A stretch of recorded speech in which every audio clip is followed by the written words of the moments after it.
Welcome to the Wellness Lab Digest. I'm Vince. And I'm Hayes. We distill life-changing insights from top wellness experts into bite-sized, science-backed episodes that fit your real life.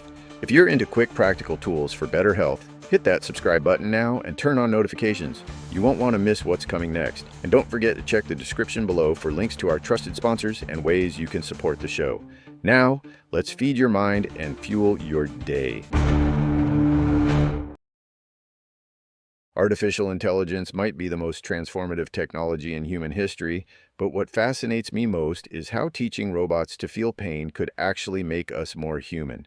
That's such an intriguing way to look at it. The idea that machines could help us understand our own emotions better really challenges the typical AI narrative. You know what's fascinating about this? When Lex Fridman talks about his experiments with making Roombas scream in pain, it wasn't just some weird science experiment. It was about understanding how quickly humans form emotional bonds with machines. The way he described having 7 or 8 Roombas and programming them to express pain, that's simultaneously unsettling and enlightening. What made you connect with that particular aspect of the discussion? Well, it really highlights this broader point about how we're naturally inclined to anthropomorphize machines. Think about it. People name their cars, get angry at their computers, and feel guilty when they have to replace an old phone. It's just part of human nature. That reminds me of how he explained the concept of shared moments with machines. Even something as simple as those late-night trips to the refrigerator could become meaningful interactions if the machine could remember and acknowledge them. Exactly right. And what's really compelling is how he connects this to the development of AI systems. It's not just about making machines more intelligent, but about making them more relatable and understanding of human experiences. The way he broke down machine learning was particularly illuminating, from supervised learning with explicit examples to self-supervised learning where AI teaches itself. It's like watching a child develop, but at an accelerated pace. Speaking of which, his explanation of Tesla's autopilot system really drives home how this works in the real world.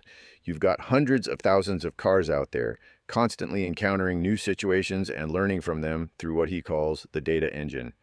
That process of learning from edge cases and failures seems so similar to how humans learn, through trial and error, through making mistakes and adjusting our behavior. And here's what I find really profound. When he talks about how AI systems might help us explore our own ocean of loneliness, it's not about replacing human connections, but about understanding ourselves better through these interactions. The way he envisions future human-robot relationships is fascinating. Not just as tools or servants, but as genuine companions. Though I have to wonder about the ethical implications of creating emotional bonds with machines. That's precisely where the conversation gets really interesting. When he starts talking about robot rights, it's not as far-fetched as it might sound when you consider how we've evolved our thinking about animal rights and welfare.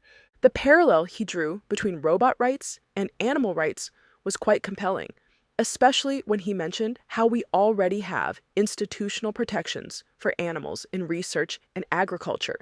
And then the conversation took this unexpected turn into really emotional territory when they started discussing their experiences with their dogs. It actually perfectly illustrated his points about emotional connections and shared experiences. That part of the discussion really humanized everything they'd been talking about. The way Lex described carrying his 200-pound dog in its final moments. That raw emotion really drove home the depth of bonds we can form with non-human entities. You know what's really striking about that? It shows how our capacity for emotional connection isn't limited by the nature of the entity we're connecting with. It's about the shared experiences, the time spent together, the memories created. The way he described time as being the fundamental building block of relationships, whether with humans, animals, or potentially robots, really resonated. It's not about what something is, but about what you experience together. And that brings us back to his point about flaws being features rather than bugs. He suggests that perfect robots aren't what we should be aiming for. It's the imperfections that make relationships interesting and meaningful. That's such a powerful insight. The idea that the vulnerabilities and limitations of both humans and machines might actually be what allows for deeper connections between them. Looking ahead, what really excites me is how this technology might evolve. Imagine having robots that can not only understand our emotional states, but help us process and understand them better ourselves. Though we should probably start with something a bit less dramatic than screaming Roombas, right? Well, maybe that's exactly what we need. Something that shocks us out of our preconceptions about what relationships with machines could be. After all, sometimes the most profound insights come from unexpected places. That seems to be the underlying message here.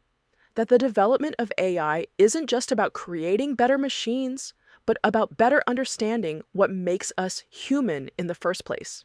And perhaps that's the most exciting possibility of all, that in teaching machines to be more human, we might just learn something fundamental about ourselves. Thanks for tuning in to the Wellness Lab Digest. If this episode helped you, here are 3 quick ways to support the show. 1. Subscribe to stay updated with fresh, body-loving wellness insights. 2. Share this episode with a friend who needs this today. 3. Comment below and tell us what topics you'd love to hear next. Want to do even more? Check the video description for ways to support the show. Stay curious, stay well, and we'll see you in the next episode.